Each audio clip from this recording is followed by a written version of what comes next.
Hello, everybody. Catchy1380 with Catchy Gaming, and I want to talk about an article that's been making the rounds lately. One in regards to the Legend of Zelda live action movie.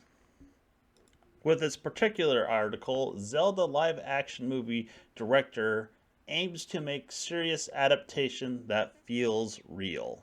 With a quote, "I've been thinking about it for a long freaking time," Ball said, and he isn't bluffing as he first shared his wishes to direct the Zelda movie in 2010. "I want to fulfill people's greatest desires.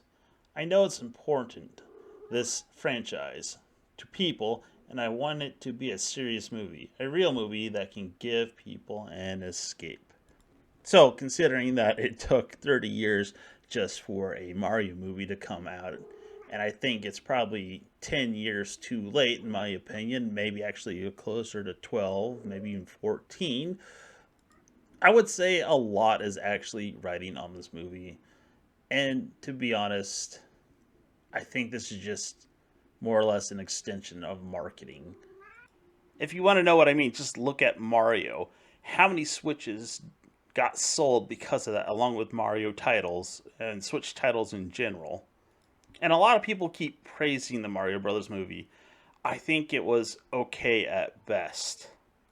I found a lot to be flawed with the movie, and the more I watch it, the more I see even more flaws.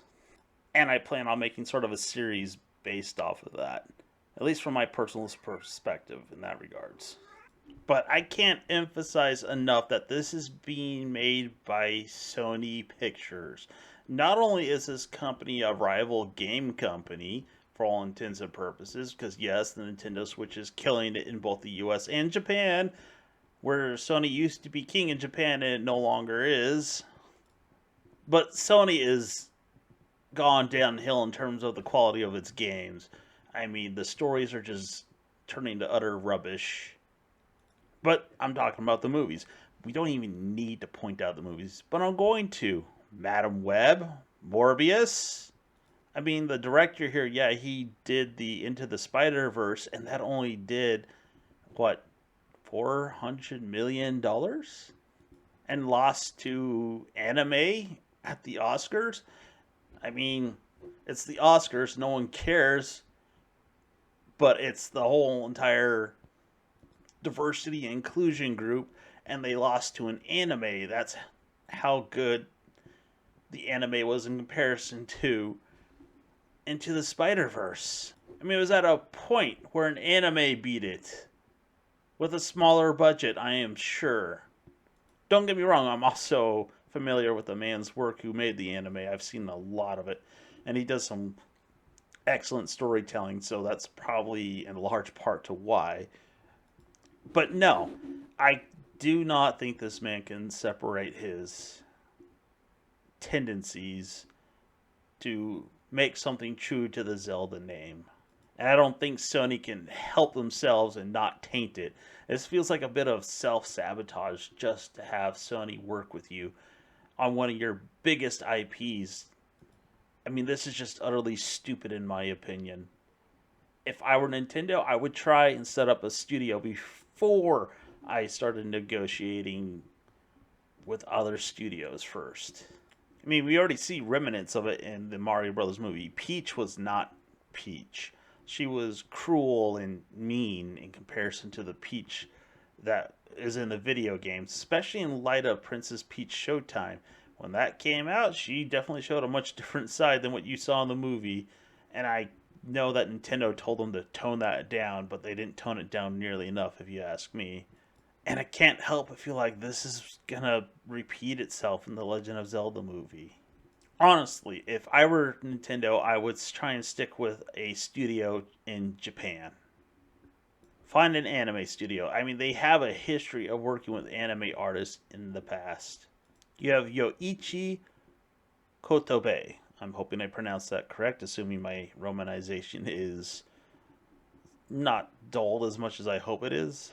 But this is the man who drew Mario after Shigeru Miyamoto drew him. As in, when they have actually hired an official artist to draw Mario, Bowser, Princess Peach slash Toadstool. This is who they chose. He was a legendary animator in his own right by the time Nintendo came around in the 80s. And I think they should go back to those roots, find somebody in the anime industry. I'm not saying maybe make it as fancy as, let's say, Spirited Away or Howl's Moving Castle kind of level, but something maybe in between that and I don't know, with Dragon Ball Z. And considering how popular anime is, I'm pretty sure it'd still do more than well enough on an international scale.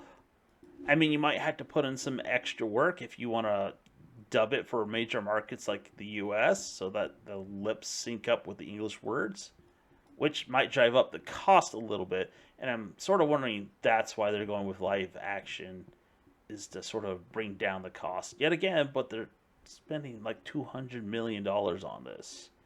So I would probably just stick to the animation and go with that personally.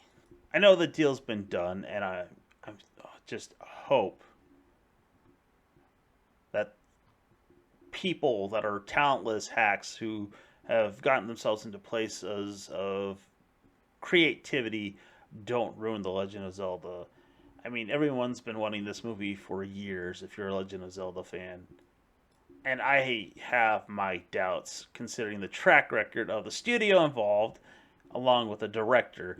And even though Shigeru Miyamoto is a producer on it, I kind of have my doubts about him too, especially after the Mario movie, because he was a producer on that, and there's some serious issues with that movie.